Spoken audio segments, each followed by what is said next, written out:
shoulder headline. Shoulder headline. This is another name for the kicker. So whenever you see shoulder headline, know that it's referring to the kicker, which is to say shoulder headline provides the theme of the story. It's a headline that provides subject of the story. It comes above the main headline and it provides a quick background summary of what the main headline is all about. So another name for kicker is shoulder headline. It depends on where you see it. The fact is that whenever you see shoulder headline or you hear about shoulder headline, know it's referring to the kicker. Boxed headline. Boxed headline. This is a headline that is set in a box. It often comes in rectangular box. So this one has to do with the way the headline is typeset, not really the approach of writing the headline. So the boxed headline is a headline that is set in a box and it often comes in a rectangular box. Multi-deck headline. Multi-deck headline. This is a headline that comes in different lines after the main headline.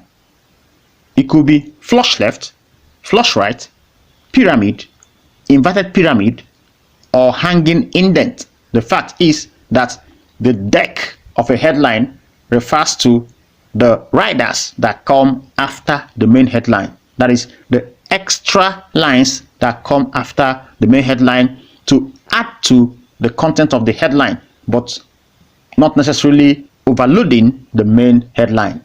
That's why they say it's a kind of rider. So the headlines that come in different lines after the main headline, they are referred to as decks. And when you find two or more, it's called the multi-deck headline. Labels. Label headline. This is a kind of headline that just provides the theme of a story without giving a pointer to what the content is all about. It just mentions the topic, provides a background of what the topic is all about, but it does not say anything about the topic. That's why they call it a label. It just labels the topic, it labels the story, but does not provide a pointer to what you expect in the story. The label head is also used to refer to permanently occurring columns or sections in a newspaper. This means that they are used to introduce specific sections of a newspaper, like the sports section, the business section. You could have Business Watch or Sports Today, but that appears permanently to show that this is the beginning of the sports pages in the newspaper or business pages in the newspaper. That's why they said letterhead is used to introduce permanently occurring pages or columns in the newspaper. But basically, the letterhead is a kind of headline that does not say anything about the story or even the headline, but just provides a background. That is to say, it looks like a kicker, what you could call an abandoned kicker, because if it is a kicker, it should have a rider or main headline to provide more information. So when you see a letterhead, it just contains nouns or noun phrase without a verb, and most times good headlines always have verb in them. So letterheads can be used for feature stories, but one has to be careful while using letterheads because they make stories look dull.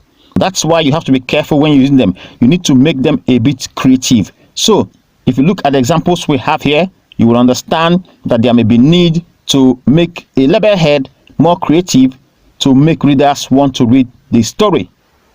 You have here some examples of letterheads. You could have a letterhead that says bulletins, meetings, volunteers, chemical updates, managers' letters, appointments.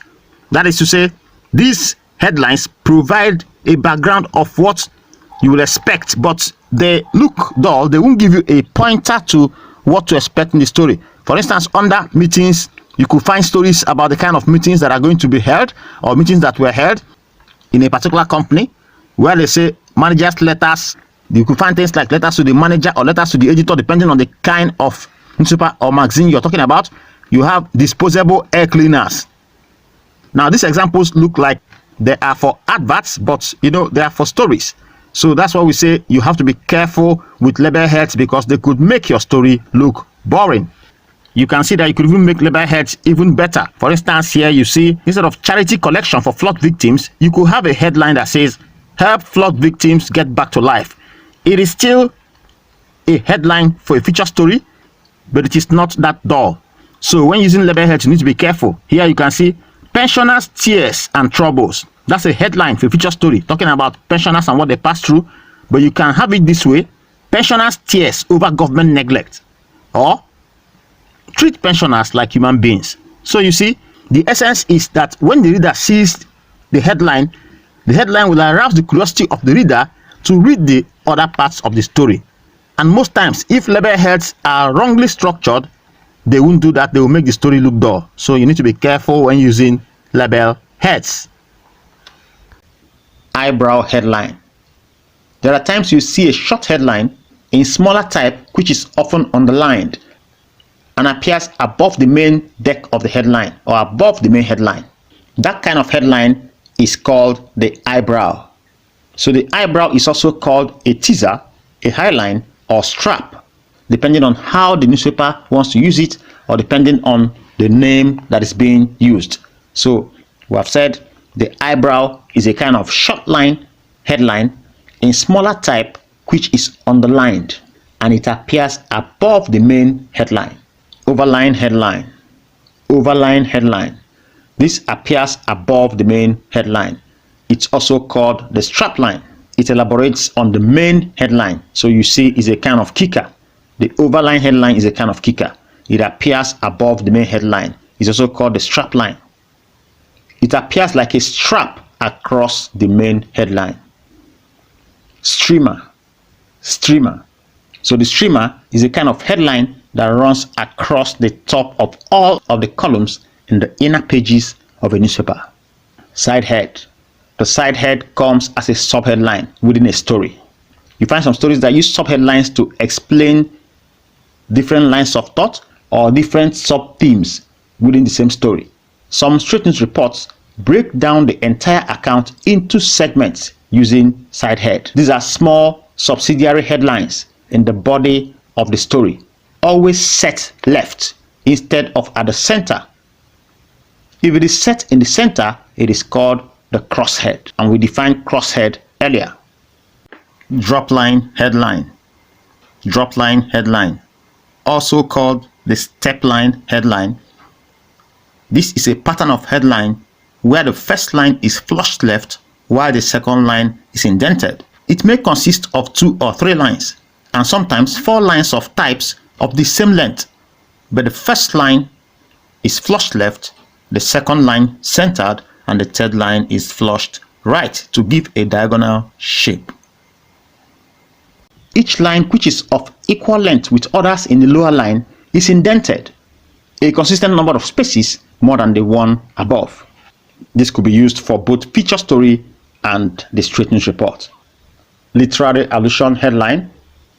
This is a kind of headline that makes use of a quotation from a popular literary work. It could be the title of a novel, a title of a movie, or a quotation from a movie. The fact is that literary allusion headline, which is often used for feature stories, is adapted from a popular literary work. That's why it's called literary allusion. For instance, you could find a headline about crisis in a state or in parliament, and the headline will say things fall apart. That is literary allusion headline. But it's always advised that such titles should be derived from works that most readers are familiar with. That is to say, popular works, not that you use an obscure work and then you pick a quotation from an obscure work or a title and then you say you're doing literary allusion. Nobody might connect. So it's good to always use popular works that most people will know. Popular works, popular quotations from works of literature and all that.